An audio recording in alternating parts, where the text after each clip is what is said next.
Hello नमस्कार दोस्तों। मैं Vaidya Chanchal Soni the empowered mind podcast की तरफ से। तो आज हम करेंगे कोविड के एक्सपीरियंसेस के बारे में बात। हमारे सामने आज रहेंगे सुशील जी। तो पॉडकास्ट पहले से रिकॉर्डेड है बट उस टाइम पे टॉपिक रैंडम था, बट इंट्रो में अभी शूट कर रहा हूँ। तो देर ना करते हुए एंजॉय कीजिए पॉडकास्ट को, क्योंकि आप सब लोग घर के अंदर थे तो आपको पता नहीं था कि बाहर क्या चीज़ें चल रही थी। ग्राउंड रिलेटिव्स का हमें पता ही नहीं चल रहा था, क्योंकि मुझे खुद को नहीं पता था कि बाहर क्या चीज़ें चल रही हैं। जो लोग सिर्फ हेल्थ वर्कर थे सिर्फ वही बता सकते थे कि बाहर क्या चल रहा था। पुलिस वाले जो थे, जो हेल्थ वर्कर थे, सिर्फ उन्हीं को पता था कि बाहर ग्राउंड रिलेटिव्स में क्या था। वो सारे सच आज हम देखेंगे इस आने वाले वीडियो में। तो शुरू करते हैं। तो नमस्कार दोस्तों, आज हर बार की तरह हमारे सामने हैं सुशील जी। तो आज हम इनसे एक विषय में बात करने वाले हैं जो हमारा रैंडम टॉपिक है। हमें इसके बारे में कभी भी नहीं पता होता, जो सेम टाइम पे हमें लगता है कि आज हमें इस बारे में बात करनी चाहिए तो हम उस बारे में हमेशा बात करते हैं। तो आज हम क्या टॉपिक लें? चलो आज आप मुझे बताइए कि क्योंकि आप हेल्थ लाइन से हैं तो मुझे ऐसा लगता है कि कोविड में आप लोगों ने बहुत काम किए हैं। तो आपके कोविड एक्सपीरियंसेस क्या थे? क्योंकि हम सब लोग, क्योंकि मेरा भी उस टाइम कॉलेज पूरा हुआ था तो उस टाइम पे मैं भी घर पे ही था। हम सब लोग घर के अंदर थे, आप लोग घर के बाहर थे। तो वो एक्सपीरियंसेस क्या थे? क्योंकि कोई भी नहीं बताता और आज तक ऐसा कोई मिला भी नहीं।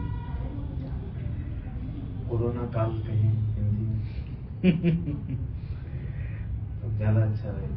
हाँ, और काफी लिहाज से बहुत सारे लोगों के लिए कोरोना काल वास्तव में किसी काल से कम। अच्छा, ऐसा बुरा दौर था।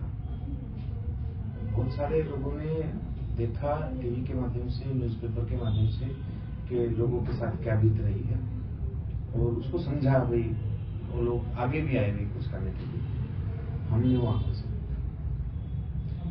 हमने पैदल चलते हुए लोग देखे हैं, लगातार चल रहे हैं, जिन्हें रास्ते में कुछ नहीं मिला। और मिले कहां से? रास्ते में कोई होता ही नहीं था। जहां गांव में रुकते तो वो प्राचीन परंपरा रही नहीं, अभी कोई सराय वगैरह कुछ होता नहीं। तो गांव में जहां वो गुजर रहे हैं तो पानी ना मिले, सबको डर ये लग रहा था भाई इनको बर्तन दे देंगे तो कहीं इन्फेक्शन ना लग जाए, और खाना नहीं मिल जाए तो कुछ मांग कर खाएं तो किससे खाएं? तो खरीदना तो मुसीबत था ही, क्योंकि दुकानें बंद थी। दुकान बंद थी। और मांग कर भी खाएं तो किससे मांग कर खाएं? बड़ी समस्या। कुछ उस दौर में समाज सेवी संस्थाएं आगे भी आ रही थी, उनके साथ भी दिक्कतें थी, इकट्ठे नहीं हो सकते। सही बात। और जब तक इकट्ठे नहीं होंगे तो काम कैसे करेंगे? आपको मान लीजिए खाना बनाना है तो एक व्यक्ति से बहुत सारे लोगों का खाना नहीं बनेगा। उसको बहुत कुछ चाहिए, उसको सामान चाहिए, दुकानें बंद है, जो खुली है तो टाइम डाला हुआ है, बहुत सारे लोग इकट्ठे नहीं जा सकते, सारा सामान उपलब्ध भी नहीं है। सही बात। गैस सिलेंडर नहीं है। अच्छा, लकड़ियों पे बनाए तो लकड़ियां नहीं है, क्योंकि मैन पावर नहीं, और कोई बाहर नहीं जा सकता। कोई बाहर नहीं जा सकता। उस काल के अंदर सबसे ज्यादा दिक्कत आई। हम बहुत तरक्की कर चुके हैं, साइंस ने बहुत इतनी सारी चीजें हमें दे दी, सुविधाएं, लेकिन मैन पावर के लिए हमें मैन ही चाहिए, और उस दौर के अंदर सारे आदमी जरूरत है। हाँ, और जैसा कि हम लोगों ने जैसे टीवी पे देखा तो हम लोग तो घर पे ही होते थे, और ऐसा था कि आज सब कुछ चल रहा है और कल सब कुछ खाली, सब शांत, गलियां शांत, रेलवे स्टेशन शांत, बस स्टैंड शांत। वो क्या आपने वो चीजें देखी हैं? वही बिल्कुल देखिए, हमारी तो ड्यूटी होती थी। हाँ। तो गले में आई कार्ड डालने के लिए स्पेशल ये कहा गया कि आई कार्ड आपका गले में बाहर की ओर लटका होना चाहिए, नहीं तो हम मोस्टली जेब के अंदर और गले में बाहर लटका के, ताकि पुलिस वाले हमें दूर से ही पहचान ले भाई ये हेल्थ डिपार्टमेंट का बंदा है, वो हमें जाने दे। क्योंकि नजदीक नहीं जा सकते, आई कार्ड चेक करवाने के लिए नजदीक नहीं जा सकते, आई दिक्कतें आई। अच्छा, जैसे ही वो शहर के अंदर बिल्कुल सुरक्षा, घर से मैं बाहर निकल रहा हूँ तो मुझे रोड पे छोटे मोटे आदमी नजर आ रहे हैं, बिल्कुल राशन लेने के लिए जाए, क्योंकि पुलिस नहीं है कॉलोनी में, अंदर पुलिस नहीं है, तो एक दो आदमी बाहर हैं। जैसे ही आप रोड पे आते आपको कोई नहीं मिलता, दुकानें सारी बंद है, कोई मिल रहा है तो पुलिस वाले मिल रहे हैं, तो फिर नाके पे मिल रहे हैं। और जैसे ही आप शहर क्रॉस करते हैं आपको कुछ भी दिखाई नहीं दे रहा, बिल्कुल इतना हाँ। खाली रास्ता, कोई नहीं, बेफिक्र होकर पशु घूम रहे हैं। और एक कुत्ता मिला मुझे रास्ते, अच्छा। तो उसने मुझसे पूछा ऐसा क्या हो गया, सभी इंसान को कमेटी वाले पकड़ के ले गए क्या? पकड़ के लेके भाई मुझे आपको कैसे छोड़ दिया, मतलब मैं तो ताला डिपार्टमेंट का इसलिए छोड़ दिया। मुझे ऐसा लगता है कि ना उस टाइम पे प्रकृति जो थी ना उसको खुला घूमने का मौका मिल रहा था, प्रकृति को खराब करने वाले लोगों को प्रकृति ने अंदर बंद कर दिया था। बिल्कुल, आपने उस दौर में देखा होगा पहाड़ियां नजर आ रही हैं, ये सब। हाँ, यहाँ से 18 किलोमीटर पे थर्मल पावर प्लांट है, वो नजर आने लगा था। हम तो शाम की पहाड़ियां नजर आने लगी थी हिसार से खानक वाली। अच्छा। से पहाड़ियां नजर आती, जैसे ही सारा क्रॉस करते वो पहाड़ियां नजर आती। क्या आपको कभी ऐसा भी हुआ कि कोई ऐसा मिला हो जो खो गया हो, या ऐसा कोई एक्सपीरियंस, डरावना एक्सपीरियंस आपको रहा हो कि आपकी रूह कांप गई हो, मतलब ऐसा कुछ देखा हो आपने इस टाइम पे? कोरोना काल के अंदर हाँ मेरी रूह कांप जाए। हाँ, ऐसे कोई एक्सपीरियंसेस? देखिए जी, क्योंकि मेडिकल फील्ड में है और आज से नहीं कई सालों से, तो मेडिकल ट्रामा का तो हम कुछ समझते हैं, तो उससे हमारी रूह नहीं कांपती। मेरी रूह कांपी थी सिर्फ वो जो लोग चल रहे थे पैदल उनको देखते। हाँ, क्योंकि वो लोग खा नहीं सकते, किसी से कुछ ले नहीं सकते, पैसा नहीं है। एक तो उनके पास पैसा नहीं था, साधन नहीं थे, पैदल चल रहे थे, रास्ते में कोई भी उनको आश्रय देने के लिए तैयार नहीं था, पानी तक की दिक्कतें आ रही थी। अच्छा, हमारे एरिया में जहाँ पर रहते हैं सारे क्षेत्र में, तो वहाँ दिक्कतें कम थी क्योंकि हमारे यहाँ पानी अवेलेबल है, तो रास्ते में पानी मिल जाता। ये आपने लोगों ने बाहर मटके रखे हुए थे, टंकियां रखी हुई, आप पी लो, नजदीक नहीं जाओ। लेकिन थोड़ा सा अब बगड़ एरिया में चलिए, पानी है ही, राजस्थान साइड में, अपने हरियाणा के निर्ड्यूटी तेज रहे ना, तो थोड़ा सा एरिया हमारा लगता है इधर, वहां क्या था कि पानी नहीं है। अच्छा, पानी हो कहां से? वाटर वर्क्स में काम करने वाले ना, तो सबकी ड्यूटी नहीं है, मतलब जो स्टाफ है पूरा स्टाफ नहीं आना, एक बंदे की ड्यूटी लगा रखी है, तो आज एक एरिया को पानी दे रहा है, छठे दिन दूसरे एरिया के नंबर आ रहा है पानी, तो एरिया में पानी मैन पावर नहीं है, मेन पावर पानी नहीं है। उस एरिया के अंदर वो लोग चल रहे थे, वहां मेरी रूह वास्तव में काफी है। मैं पूरे रास्ते बाइक पे आया हूँ और इस पूरे रास्ते में पानी नहीं था, और ये कहां से पानी? और धूप नहीं, जो बड़ा माहौल था बहुत बुरा। तो मुझे तो ऐसा लगता है कि इस टाइम पे सिर्फ दो ही लोग थे जो काम कर रहे थे, या तो पुलिस वाले या फिर हेल्थ वर्कर्स। मैं एक और जोड़ देना चाहूँगा, अच्छा, सफाई कर्मचारी। अच्छा, सफाई कर्मचारी भी सफाइयां कर रहे थे? बिल्कुल कर रहे थे, उनकी छुट्टियां नहीं थी। तो वो साफ क्या कर रहे थे? गंदगी फैलाने वाले तो हम लोग थे।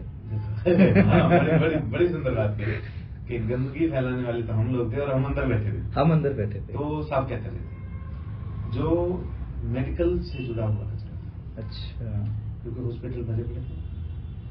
अब हो गए जी, हॉस्पिटल भी नहीं भरे पड़े थे, नहीं हॉस्पिटल, क्योंकि बहुत उस दौर में एक मैं आपको बताना चाहूंगा, ओपीडी कम हो गई थी। एक तो ओपीडी बंद ही हो गई थी, गवर्नमेंट की ओपीडी बंद हो गई थी, लेकिन फिर भी ओपीडी कम हो गई थी कि रेयरेस्ट लोग जा रहे हैं जिनको स्पेसिफिकली वो सिम्टम आते थे। जिसको खांसी थी ना, वो भी नहीं जा रहा।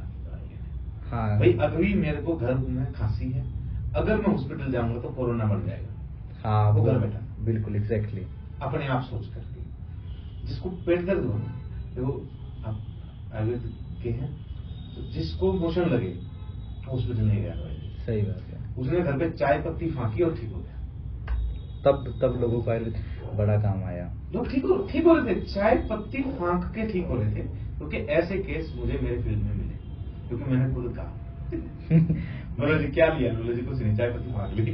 नहीं, एक्चुअली हमारे गुरुजी, जो मेरे गुरुजी हैं, वो ये बोलते कि जब कोरोना आया ना, तो कोरोना ने एलोपैथी, आयुर्वेदा और होम्योपैथी और जितनी भी सारी पैथीज है सबको एक लाइन पे कर दिया था, क्योंकि सबके लिए ये चीज नहीं थी, किसी को नहीं पता था इसमें क्या करना है। और ये सब चीजें बराबर ही काम कर रही थी। और मुझे ऐसा लगता है कि जहां तक देखा जाए इसमें आयुर्वेद ने बहुत ज्यादा सफलता ली। आप मानेंगे नहीं कि मेरी इंटर्नशिप थी, ड्यूरिंग इंटर्नशिप मैंने काम किया और इतने बड़े बड़े केसेस आते थे और उनको ट्रीट किया जाता था। तो हमारी सरकार और आयुर्वेद को महत्व बहुत कम मिला। आप सिविल हॉस्पिटल चले जाइए, वहाँ 100 कमरे हैं, 50 डॉक्टर बैठते हैं और आयुर्वेद के नाम पर सिर्फ 2 डॉक्टर बैठते हैं। एक है बैठते 2 हैं। अच्छा। एक तो बड़ा है नहीं, तो दो। आयुष में 2 ही बैठते। इतने 50 के सम्मुख। अच्छा, वहां दवाएं उपलब्ध नहीं। देखो एलोपैथी वाली तो बहुत सारी दवाइयां उपलब्ध हैं, ये कहें कि दवाइयां नहीं है तो कुछ तो है। बिल्कुल सही बात। और और आयुर्वेद के नाम पे बहुत कम दवाइयां उपलब्ध है, सिर्फ काष्ठ औषधियां उपलब्ध है, रस औषधियां उपलब्ध नहीं है, ये देखो आप। और ये जान रहे थे कौन आपके ने जैसे कहा अभी पैथी के सब जो मैं कह रहा था, भारत सरकार ने एक वो पाउच तैयार करवाया, आयुष काढ़ा, इसका नाम दिया गया आयुष काढ़ा 84। वही सब दवाइयां एक तरफ है जी, ये जरूर लो, उसमें नाम लिखा गया, देखिए अंग्रेजी का शब्द है इम्यूनिटी बूस्टर। पता नहीं क्या डाला है ना, हालांकि मैंने पिया था, वो मिलता था, इम्यूनिटी बढ़ी नहीं बढ़ी का मुझे लोगों को फायदा हुआ। हाँ, बहुत फायदा हुआ। उन दिनों साहब, अब जैसे मैं याद कर रहा हूँ तो इतनी घटनाएं याद आ रही हैं। छुट्टी वाले दिन हम भागे हैं, फोन आ गया, अच्छा, भाई कोई बाहर से आ रहा है, बाहर से आ रहा है, भाई बम्बई से एक बंदा चला हुआ है जी और वो आएगा। हाँ। तो हम आज जैसे संडे है तो भी मैं तैयार हुआ, मैं मेरे ड्यूटी क्षेत्र में गया और वहां बंदे से मिला, पसंद मिला, डिस्टेंस बना के मिलना है उसको। मैंने फिर जो किट्स मिली थी वो दी, उसको समझाया भी आपको क्वारंटाइन कैसे रहना है, दूरी कैसे बनानी है, खाना कैसे खाना है, अपने बर्तन खुद धोने हैं, ये सारी चीजें उसको बता दिया।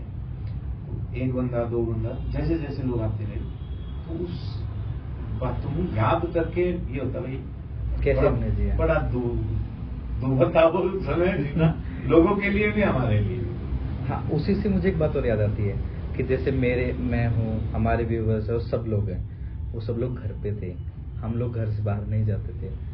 आपके, पुलिस वालों के और सफाई कर्मचारियों के, जो लोग बाहर थे, उनके घर की स्थितियां क्या थी? घर पे आप लोग क्या रहते थे? कितना घर पे डर कितना था? हमारा डर निकल गया। सच में डर था, सबको था, इतना था कि जिस समय हम आते थे वापस छुट्टी से, तो पहले होता था भाई आए आप कपड़े डाल दिए, नहा लिए, तो घर से बाहर नहीं थे। उस दिन तो हम घर से बाहर नहाए हैं विद क्लॉथ। ओहो, कपड़े के साथ नहा लो बाहर, साबुन लगा के, उसके बाद वो कपड़े निकालते थे, उसके बाद उसी को पहनते थे, क्योंकि वो कपड़े भी हम घर के अंदर नहीं पा सकते।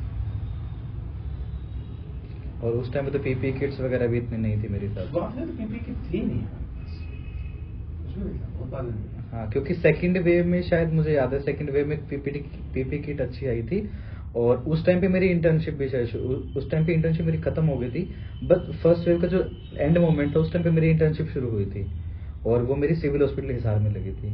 फर्स्ट वेव में हमारे पास संसाधन थे ही नहीं, सच्चाई हमें पता भी नहीं था क्या कर सकते हैं, क्या कर सकते हैं, क्या नहीं कर सकते। एक सामान्य चीज तो दी गई थी, जो पुराने पैटर्न्स थे, भाई मास्क लगाओ, ग्लव्स पहनो, बस इतना ही सीमित, इतने तक सीमित थे, इससे ज्यादा कुछ नहीं कर सकते थे। जो प्रिकॉशंस हम टीबी के पेशेंट के साथ अच्छा, वही लागू कर रहे थे, क्योंकि टीबी बाय ड्रॉपलेट फैलता है, कोरोना रेस्पिरेटरी है, बाय ड्रॉपलेट फैलता है। टीबी तो किसी भी वो फैल सकता है, लेकिन मोस्टली जो फैलता है वो by droplet, corona by droplet फैलता है। हाँ, ये वायरल। सेम ये कहा गया था कि जैसे आप टीबी के पेशेंट से दूरी बना के रखते हैं, ट्रीट करते हैं, सेम उस तरीके से ट्रीट करना है, ताकि हमें आसान रहे, सामने वाले को आसान। सही बात है, क्योंकि गाइडलाइंस बार बार बदलती रही, कॉम्प्लिकेशंस होते रहे, लोग मीडिया वाले लोगों को डराते रहे, ये होगा, इतनी मृत्यु होगी, इतनी मृत्यु होगी।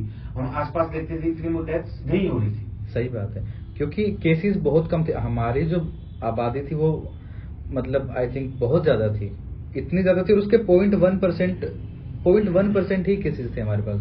मतलब आई थिंक 1 करोड़ के करीब लोग मरे थे, और हमारी आबादी 100-125 करोड़ है। तो अगर उसके अंदर 1 करोड़ केसेस आए हैं तो आई थिंक वो सिर्फ 1% थे। तो मुझे ऐसा लगता है कि वो नंबर्स दिखा के कि 1 करोड़ केसेस आए हैं, वो डराने का माहौल ज़्यादा था। मीडिया डरा ही जाता, और उसका नेगेटिव इफेक्ट भी पड़ा और पॉजिटिव भी पड़ा, बट पॉजिटिव उस टाइम जरूरी था। क्योंकि नेगेटिव इफेक्ट तो ये रहा कि है ये तो रोजे मुक गया, और पॉजिटिव इफेक्ट ये रहा कि जब सेकंड वेव शुरू हुई तो फायदा मिला, तो हमारे पास जब इम्यूनाइजेशन शुरू हुई तो बहुत लोग आए आराम से हमारे पास, भाई हाँ जी लगा दो टीका, क्योंकि वो मीडिया ने वो भय क्रिएट किया, भाई अगर आप इम्यूनाइजेशन नहीं कराओगे, आप टीका नहीं लगाओगे तो कोरोना आपको हो जाएगा, आप बीमार हो जाओगे और डेथ हो सकती है। अगर मीडिया वो सारी चीजें नहीं बताता तो सेकंड वेव में हुई जो डेथ है, हमारे यहाँ सेकंड वेव में ज्यादा हुई है, तो सेकंड वेव में हुई डेथ है लोगों को उतना नहीं डरा, क्योंकि फर्स्ट वेव में लोग निकल गए थे, उनका डर खुल गया था। सेकंड वेव ने डराया भी क्योंकि डेथ हुई ज्यादा, उसके बाद लोगों ने आराम से अपना टीकाकरण करवाया। हाँ ठीक है, लाइन लगती थी, हाँ वो लाइन लग रही है अब, वो भाई कोरोना काल है, आपको लाइन भी लगवानी है, सही बात, आपको टीकाकरण भी करना है, आपको सोशल डिस्टेंसिंग भी रखनी है, आपको सारा कुछ करना है। स्पेस हमारे पास नहीं होता था, मैन पावर हमारे पास नहीं होती थी, स्टाफ तो जो है लिमिट का स्टाफ है, सबको बुला नहीं सकते। तो वो महाभारत होती थी, भाई यहाँ खड़े हो जी, यहाँ खड़े हो, यहाँ खड़े हो, exactly. गली से बाहर तक लाइन लग रही है, ये मैंने देखा। और फिर गालियां सुनने को मिल रही है, भाई डॉक्टर तो बदमाशियां कर हाँ, और क्योंकि सेकंड ये जो थी मेरी इंटर्नशिप का जो टाइम था, वो था फर्स्ट वेव का लास्ट टाइम में, तब जितने भी प्रवासी लोग आते थे ना, तो उनका सबसे पहले कोविड टेस्ट होता था। उसके टाइम पे इतनी दिक्कतें हुई कि अगर मुजरिम की पेशी है तो उसको उसके बाद में पहले कोविड टेस्ट होगा, उसके बाद में तो उस मुजरिम की लाइन अलग से लगेंगे, मुजरिमों की लाइन अलग से लगती थी, पुलिस वालों की लाइन अलग से लगती थी, और बेचारों को इतने ज़्यादा होते थे। फिर जैसे ही ये सब चीज़ें बढ़ती रही, फिर ये फर्स्ट वेव शांत हुई। सेकेंड वेव में आने के बाद खतरा ज़्यादा था, डर कम था। पहली वेव में खतरा कम था लेकिन डर ज़्यादा था। सेकेंड वेव आई, सेकेंड वेव टाइम तक फिर हम काम शुरू हुए, फिर हमने कोविड के अंदर काम भी किया, और काम करने के बाद में तो पेशेंट्स ऐसे थे, सुबह पेशेंट ठीक है, 2 घंटे बाद डिस्चार्ज करना है और patient out, patient collapse, patient गया, ऐसे पेशेंट केसेस थे। ये मेरे लिए बड़ा दर्दनाक था कि अभी इसकी मैं डिस्चार्ज लिख रहा हूँ और एकदम से उसको अटैक हुआ और एकदम से कोलैप्स। अब ये परमात्मा की मेहरबानी रही कि मेरा हॉस्पिटल के अंदर इंडोर में मेरी ड्यूटी नहीं लगी, हम फील्ड में रहते थे, मेरा काम फील्ड से शुरू हुआ, तो हमने बाहर से लोगों को बहुत बताया। सर ज्यादा याद करने का दिल नहीं कर तो दोस्तों कैसा लगा ये धमाधमाता एपिसोड कोविड के एक्सपीरियंसेस का, मेरा और सुशील जी का? अपनी राय कमेंट में ज़रूर लिखिएगा, वीडियो को लाइक ज़रूर करिएगा। इसका सेकंड पार्ट जल्दी आने वाला है। पहला पार्ट आधा हमने शूट कर चुके हैं हम पूरा, आधा मैंने अभी डाला, आधा मैं थोड़े टाइम के बाद डालूंगा, वरना वीडियो बहुत लंबी होती है, आप लोगों को शायद अच्छा नहीं लगता देखना। तो सेकंड पार्ट जल्दी आएगा, और उसके अंदर भी बहुत सारे आपको फैक्ट्स दिखेंगे सरकार के बारे में, कोविड के बारे में, जो हमें दिख रहा था वर्सेस जो चल रहा था, उसके पीछे कई सारी चीज़ें, अंडरग्राउंड चीज़ें थी, ग्राउंड रियलिटीज़ आपको अगली वीडियो में पता चलेगी। तब तक के लिए सब्सक्राइब कीजिए और देखते रहिए द एम्पावर्ड माइंड।